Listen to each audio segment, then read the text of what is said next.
invite them up to the stage now. Our moderator for tonight, we're really excited to have Buckley Bridges, who's the COO of Waco Title Company. He's also an ally with us in our cohort 4 cohort right now. So welcome everyone to the stage.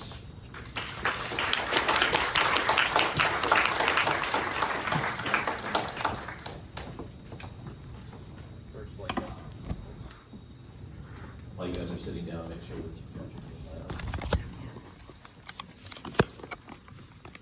So we just looked at the rental community, which is an important sector in Fayetteville. And now we want to move on to thinking about homeownership. Homeownership and land ownership in particular is really important. It really undergirds our political system and some assumptions that are made by lawmakers about the people in their communities. And it's one of the reasons why we think about homeownership as central to the American dream. For many people in our community, it remains just that, a dream. And so whether it's due to the increase in prices or an increase in the cost of money in the form of interest rates, insurance, taxes, a lack of end-to-end support for people entering into the home buying process, something is keeping folks in our community from being able to participate in that process. And in Fayetteville particularly, it may surprise you to know that 40% of homes, only 40% of homes are owner-occupied in Fayetteville. So the vast majority of the people in Fayetteville are locked into rentals. And so part of what we want to do is try to figure out what we can do to knock down some of those barriers, keeping people out of this source of stability and security, source of political power and wealth generation that attacks that first part of the Alice equation, right? The asset limit, the asset being a home, which is one of, for those of us lucky enough to have homes, makes up probably the largest portion of our personal wealth and assets. So we're really excited to have this panel with us here today, so thank you ladies for joining me. I would like to ask sort of the same kind of question we started with, is can we just kind of go down the row and please take a moment to introduce yourself, any of the organizations that you guys are representing today, and also answer this question for me. In your experience, what do you guys see as the biggest barrier keeping Fayetteville residents from homeownership today? Ashley, can we start with you? You bet. Can you guys hear me okay? Yeah. Ashley Wheeler. I'm with Habitat for Humanity of Northwest Arkansas. And I think simply put, the biggest barrier to homeownership for Fayetteville residents is simply the cost. Yeah, the cost of housing. We can go into that further as we deep down. Sounds great. Adamma. My name is Adamma Ward, and I've been a resident of Fayetteville for 25 years now. I'm a circle leader in cohort 4 and a recently new homeowner. Congratulations.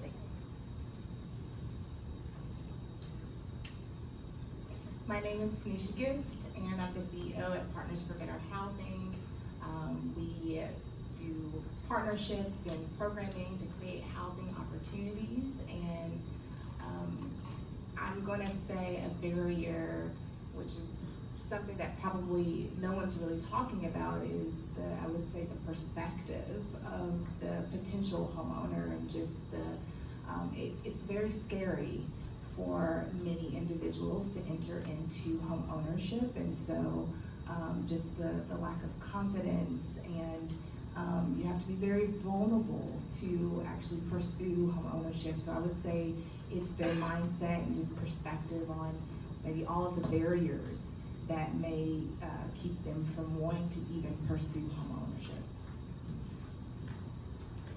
Good evening, everyone. My name is Sooky Brigance, and I'm actually a certified mortgage advisor and a mortgage loan officer for First Horizon Bank. Here locally, we have a bank branch in Fayetteville and Bentonville, but a fairly large, medium-sized banking world. And so I do specialize in helping, potential homeowners with any financing needs. So if they're not wanting to pay flat out in cash, they call me and we work out the aspects of their application and see what we can do. But I would say on the probably the leading barrier is high entry cost whenever I'm looking at loan applications. But kind of to echo Tenisha next to me, education I think is important, because a lot of homeowners that come to me lack knowledge, you know, and I think that is probably one of the things that kind of stop, you know, or roadblocks for people that's going from renting to home ownership as well, because I've also come across a lot of people that can afford monthly payments, but they're still renting as well.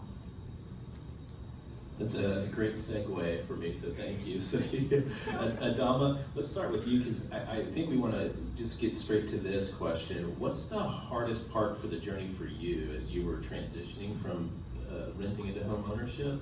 And then to Sooky's point, what was the support look like? How did you get educated about the process? If you got educated, you know, or felt like you did it also. Can you kind of walk us through that? So I agree with exactly what they said. The biggest barriers were a lack of knowledge, just not even knowing anything about the home ownership or the buying process, and then the financial barrier, you know. My support, I was fortunate to have a lot of good support, like my circle's allies. They were incredible. One of them has been through the home buying process, so he was able to talk me through it, help me understand some of the terms. Because just that whole process is so overwhelming. There's so much paperwork with it. There's so many things just that you don't understand. It's all worded strangely, and if you've never done it before, it's like a foreign language. And then as far as like the financial part, you know, a big barrier for me for a long time was just debt to income ratio. I had student loans, and the income that I was making, it just wasn't, it didn't balance out. So I've worked, you know, in public service for the past 11 years now. So I finally got to a point, thankfully, that my student loans were forgiven. So that got out of the way, but I still had to work on just paying off credit card debt, building my credit score up, and then the next thing was the cost.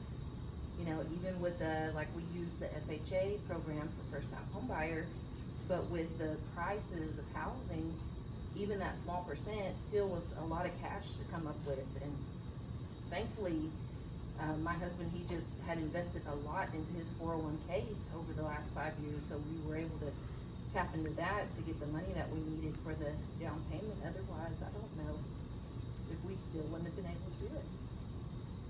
Thanks for sharing that. Ashley, thinking about Habitat, you guys help many families become homeowners through a lot of creative community involved model. Can you talk about the barriers you've had when faced with building more homes? We heard earlier that just building more homes is not really the solution if you don't build the right type of homes for the right folks. So can you work through that and work what you've done to work around those barriers or navigate the barriers? Talk about the barriers for building more homes. Building more homes and how to navigate that to open it up. The barriers for building more homes.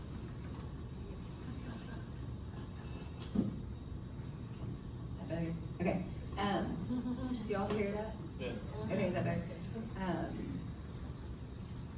Yeah, the barriers that we're facing for building more homes in Fayetteville is land acquisition. It's hard to find land.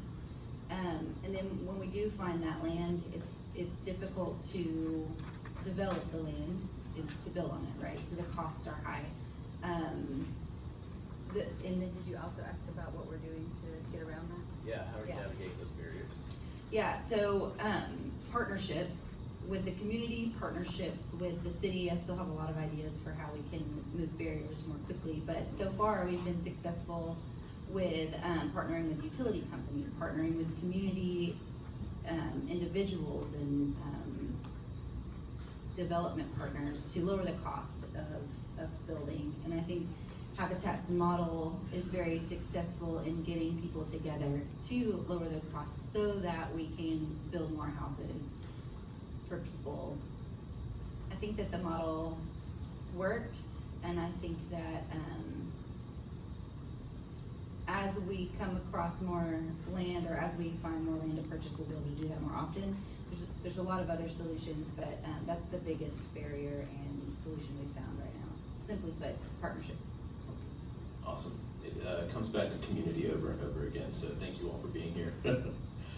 Tenisha, Partners for Better Housing is helping to create pathways to ownership. And so what are some strategies that you all are employing to bridge that gap for the Alice community and workforce households? I would say that the biggest ways that we're trying to bridge the gap is really going into the communities that need that education and information, partnering and connecting with other nonprofit organizations or those who have individuals who would be interested if they knew what they could do. And so community outreach is huge, going to tabling events, just going to where people are and not expecting that they're gonna knock on your door or send you an email or call you. It's typically when you're in front of them and you're telling them about what you do and some services that could be offered to them is when they're essentially more interested in learning more. Providing access is another way as well. I mean, access, obviously getting in front of people, but also providing information in different languages, thinking about just the terminology and the language that is used as well. Again, it all can be very intimidating and very kind of scary. And again, sometimes people are reluctant to go maybe to a bank, a more formal kind of place to ask questions. And so just opening up that door to let people know that it is overwhelming. There are a lot of things to process. There are a lot of steps to take, but we're here to help you take those steps and walk alongside you in your journey. And so knowing that there are actually resources out there that just don't know what they are, connecting them to them, talking about some of the services and there's great individuals in the community that if they knew there was a need that could be like, oh, I know somebody, I'll recommend this service. Also even providing or reducing the financial barrier by providing just services. There's individuals who want a budget, but it's gonna cost me X dollars to pursue this service. Well, what if we were able to provide you that service at no cost? So community outreach and access, just ensuring that you're going out into the communities and empowering people to know that there are some opportunities for them to at least explore and determine what their financial capacity is to take steps toward homeownership. Thank you. Sooky, when Adamma was talking, I saw you nodding along with a lot of her struggles and having to deal with first-time home buyers. So as a lender, can you talk us through what are the biggest barriers you see for folks coming to try to enter the homeownership community for qualifying for loans? Absolutely. So I kind of touched on it already in the introduction, but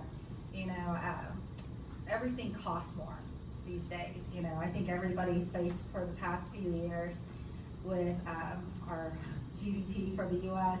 Inflation's been high. I mean, our inflation rate has been so high for so long, and it's finally slowly been chipping away, the past year. But that comes to a burden, with every, income earner, right? Because wages haven't been increasing at the same pace as all the costs. I think I've seen so many memes on social media about, like what you could, buy at a grocery store is what you could have, in your cart for $100 to, what you can buy today is like 2 or 3 items, right? And so like, we kind of joke about it here and there, but it's real, And so in the lending space, when I get the application, most of the struggles or roadblocks that would stop my borrowers from getting the loan are a few things. So one, it's the high cost in terms of the fact that when you're getting financing, a lot of people don't understand that you're not just applying to get the loan to buy your house, so it's not like you come to me and say, hey, I want to buy a $300,000 house, give me $300,000. It doesn't work that way. You have to contribute as well. Because from a lending perspective, you have to think about it this way. Yes, we're going to offer you the money to be able to buy it, but in the beginning, the lending institution is taking on all the burden of the risk up front. And because of that, what we ask is you provide some sort of contribution or provide other aspects where there's positive mitigating factors for us to be able to lend. So over the years in the lending space, there's been regulatory agencies that's come into the picture, and then you have private organizations that's come into the picture that work in tandem with government backing. Okay, and so so I feel like when I hear stories about my grandparents, telling me like, oh, when I bought a house, I had to put 50% down to buy that house, But back then, they also bought the house for like $10,000, So today, we're like, oh, that was easy, But you have to factor in inflation over the years, right? But that was true. If you wanted to buy a house a long time ago, you had to contribute a substantial down payment to get financing. You couldn't just get financing at 100%.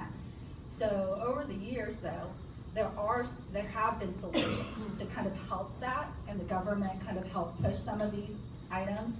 So the loan program you were talking about, she did an FHA loan, and her lender probably put her in there not because you were a first-time home buyer, because it's actually open to any buyers, okay? As long as it's for owner-occupied purposes. That's another key. We don't do FHA for somebody that's wanting to buy an investment. But the minimum down payment requirement for that is only 3.5% of the purchase price, okay? Versus where a lot of misconceptions in the world is, I still see, TikTok videos that are like, you have to do 20% down, you need to do 30% down. I mean, it helps, yes, but that's not reality. There are options with low down payment options, and FHA is one of those programs. There's other programs, that offers 100% financing through the USDA. It's a rural development loan though, and so I'm not a huge fan of that loan because it restricts where you can buy, right? But if you're okay traveling and you're okay being out in the country, right, in Northwest Arkansas, that's an option as long as you have the income requirements and et cetera. And then at First Horizon specifically, we do have a special needs program, which Tenisha is actually familiar with. We've actually partnered together and helped a homeowner utilize her grant plus my loan program to get her into a home. But certain banks and certain financial institutions will have niche programs to target and help assist those that are in the low to moderate income earners, okay? Specifically with us, we do that based on income earnings, but we also do it based on where that property is located. So every bank kind of, cultivates, special products to try to help, and they do it because of a legislation that happened back in 1977 called the Community Reinvestment Act. I know Tenisha is familiar with it, but banking institutions, based on this act, we have to have so many what we call CRA credits, Community Reinvestment Act, right? We have to have so many CRA credits to be in acceptable standards for the government, or we get fined and penalized up the wazoo. And so banks are incentivized, okay, to try to offer these programs. And so you just have to know about it, okay? And that's the educational piece.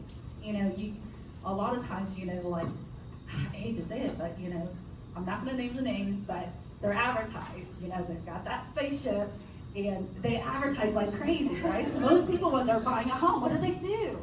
They just go to that website, but, they just focus on one line of products, They're under different regulatory guidelines versus banking institutions, and so they don't have as specific niche products. I mean, yes, they can offer the same thing I offer in terms of what the secondary market allows, but when you align yourself with people at Better Partners or for Better Housing, or just call, I know it's scary to call the bank, but sometimes, it takes picking up the phone and just calling and asking, hey, does your bank have any special loan programs for low to moderate income households, and they'll say yes or no, and you move on, right? But that knowledge, I feel like, is really important because there are programs out there. Now, the other barrier that I've been seeing because of inflation, though, is she touched on the terminology. How many of you guys have heard the term debt to income, or DTI, right? So that is a metric that we have to follow in the lending world. It doesn't matter who you lend with, every lender has to follow that criteria, okay? And every loan program has different percentage thresholds, and that's how you determine which loan program would best be suited for a specific individual, right? Because we don't live in a one-size-fits-all type of world in the lending space, okay? So, you know, the loan that you got versus a loan that she got, you know, there's probably been different reasons why you were put in that program, right? But debt to income has been a huge issue the past 3 years or so because of inflation and because the Fed fund rates has been sitting up so high for so long. The cost to lend has been expensive in general. So, you know, the days of the 2 and the 3.5%, 4% interest rates, I'm sorry, in the mortgage space, something catastrophic would have to happen globally, okay, for us to potentially see that. Because mortgage rates, or any type of rates you get from the bank, okay, the rates are lower when the economy is actually doing worse. It's an inverse relationship, okay? So if everybody has a super high paying job and everybody has a job, don't expect a low interest rate, okay? That's just how it works in our world. But on top of that, what's been happening is when it comes to short-term loans like credit cards, right? Have you guys ever paid attention to your interest rate and APR on your credit card statements? It has more than doubled. Some have tripled in percentage rates, you know, since the past 3 years. And so what I've been seeing is, because I have repeat borrowers, you know, and I see clients come back where they used to have like a healthy, you know, set of like bank funds, you know, in their savings and their retirement accounts. And then they come back, you know, to buy another house. And like, I've noticed they don't have as much in their savings anymore. And then I pull their credit. OMG. The amount of increased credit card spending has gone through the roof, okay?